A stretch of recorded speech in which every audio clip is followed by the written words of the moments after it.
भरतपुर नाम के गांव में सीमा बहुत गरीब लड़की थी। अपनी मां के साथ एक छोटी सी कुटिया में रहती थी। उसके पिता उसकी मां और सीमा को अकेला छोड़कर शहर में नौकरी का कहकर चले गए थे। माँ, पिताजी कहाँ हैं? वह कब आएंगे? बहुत दिन हो गए। वह तो हमसे कहकर गए थे कि जल्दी वापस आ जाऊंगा, फिर अभी तक क्यों नहीं आए?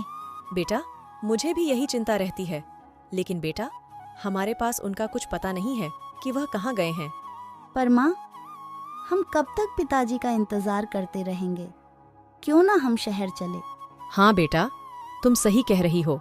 हमारे पास राशन भी खत्म हो गया है और पैसे भी बहुत कम बचे हैं। हम कल ही चलेंगे तुम्हारे पिताजी को ढूंढने, लेकिन उसके पहले मैं पास में अंकल जी से इस बारे में बात करके आती हूँ। अंकल जी, मुझे क्या सलाह देते हैं? वह है सभी गांव के लोग उसे गांव के सरपंच को चाचा जी नाम से बुलाते थे। वह बहुत समझदार और अच्छे इंसान थे। वह सरपंची के पास जाती है। चाचा जी। अरे बेटा, तुम यहाँ। चाचा जी, मुझे बताना था कि मैं और मेरी बेटी मेरे पति को ढूंढने शहर जा रहे हैं। बहुत दिन हो गए, वह भी नहीं आए और हमारे राशन के लिए पैसे भी खत्म हो गए हैं। पर बेटा, इतने बड़े शहर में तुम तुम्हारे पति को कैसे ढूंढोगी? क्या तुम्हारे पास एड्रेस है? एड्रेस तो नहीं है, फिर मैं क्या करूं चाचा जी? मेरी मानो तो अपनी छोटी सी बेटी को शहर ले जाने की जगह यहीं पर तुम कुछ काम शुरू कर लो। वैसे भी कभी ना कभी तो तुम्हारा पति आ ही जाएगा। लेकिन चाचा जी, मैं क्या काम करूं और काम शुरू करने के लिए पैसे कहां से लाऊं?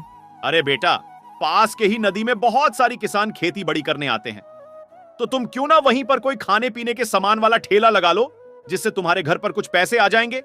और पैसों की टेंशन मत रखो, तुम्हें ठेला लगाने के सारे पैसे मैं देता हूं।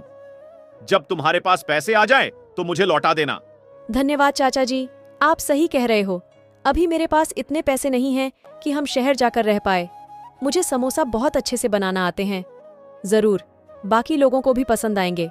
मैं उसका ही ठेला लगा लेती हूँ और आपके पैसे भी मैं जल्द ही वापस करूंगी।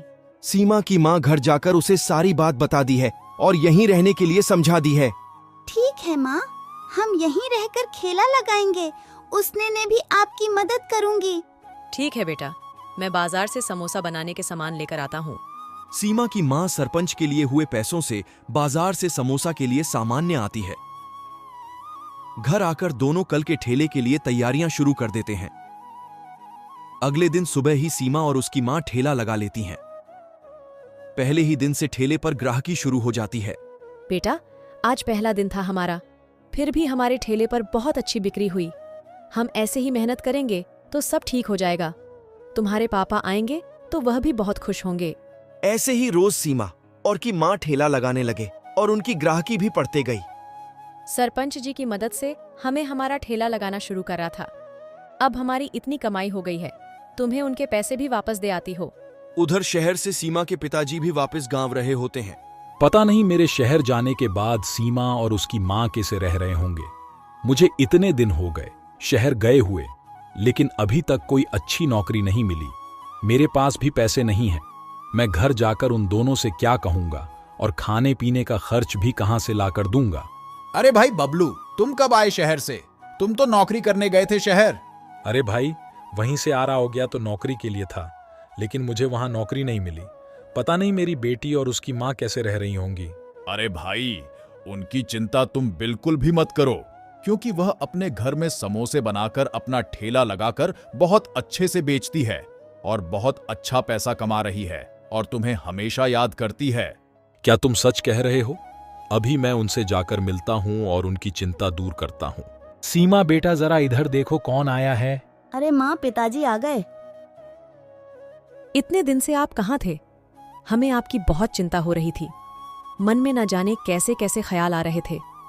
हमने बहुत कोशिश की कहीं से आपकी जानकारी लेने की, लेकिन कहीं से कोई खबर नहीं मिली। हमारे पास राशन के लिए भी पैसे खत्म हो गए थे। सीमा के स्कूल की फीस के लिए भी पैसे नहीं थे, तो भी स्कूल से निकाल दिया था। तभी मैंने समोसा का ठेला लगाना चालू कर दे। मुझे भी शहर में तुम दोनों की बहुत चिंता हो रही थी। काम की तलाश में इधर उधर भटक रहा था, लेकिन कहीं कुछ काम नहीं मिला। कहेगा मिला तो वह पैसे खर्च हो गए, लेकिन तुम्हारे पास ठेला लगाने के पैसे कहां से आए? कहीं से तुम्हारी खबर नहीं मिल रही थी। यही सोचकर मैं और सीमा तुम्हें ढूंढने के लिए शहर आ रहे थे। लेकिन तभी मैंने सोचा कि इस बारे में चाचा जी से भी बात कर लो। चाचा जी ने मुझे सलाह दी कि तुम अपना एक ठेला लगा लो, जिससे तुम्हारा घर पर कुछ राशन आ जाएगा और कुछ पैसे इकट्ठा हो जाएगा। फिर चाचा जी ने मुझे पैसे दे दिए और मैं समोसे का ठेला लगा दिया।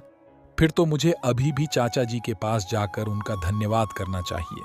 अगर वो तो मैं सलाह नहीं देते और ठेला लगाने के लिए भी पैसे नहीं देते तो ना जाने क्या हो जाता। आप इतनी दूर से आए हो, पहले कुछ खा पी लो, बाद में चाचा जी के पास चले जाना।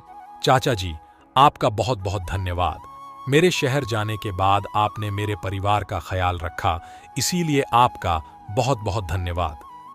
बेटा, इसमें धन्यवाद की कोई बात नहीं है।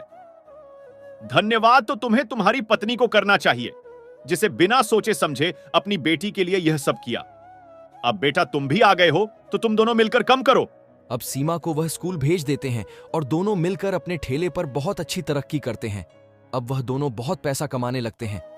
दोस्तों, एक कहानी बनाने में बहुत मेहनत लगती है, तो प्लीज दोस्तों लाइक, सब्सक्राइब और स्क्रीन पर जो वीडियो दिख रहा है उसे जरूर देखें।